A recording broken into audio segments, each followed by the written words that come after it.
Update कयूं पिया खे टंडो जाम खां जिते HRJD न्यूज़ जी रिपोर्टर मुनसिफ अहमद टालपुर मुताबिक़ टंडो जाम STP तालुके हैदराबाद बाराड़ी पारां इल्ताफ़ जिसकाणी जे कातिलनि जी गिरफ़्तारी लाइ रैली एहतजाज।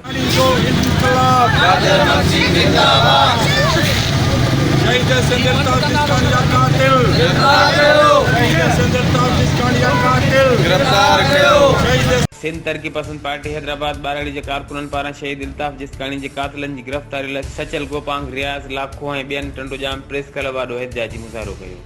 हुन मौक़े ते अॻवाननि मीडिया सां ॻाल्हाईंदे चयो शहीद इल्ताफ़ जिसकाणी जे क़त्ल खे 1 महीने खां वधीक अरसो थी चुको आहे पर पुलिस अञा ताईं संदन कातिल खे गिरफ़्तार करण में मुकमल तौर ते नाकाम वई आहे।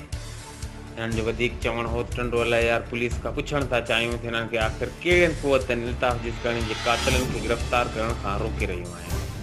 हिननि जो वधीक चवण हो पुलिस जेकॾहिं अहिड़ी सुस्ती रवा रखी शहीदनि जो खून उन्हनि जी ॻिची में पवंदो हिननि घुर कई त इल्ताफ़ जिसकाणी जे कातिलनि खे फौरी गिरफ़्तार करे सज़ा ॾिनी वञे। HRJD न्यूज़ ते इन वक़्त ताईं बस एतिरो ई। वधीक ख़बरनि ऐं अपडेट्स लाइ ॾिसंदा रहो HRJD न्यूज़।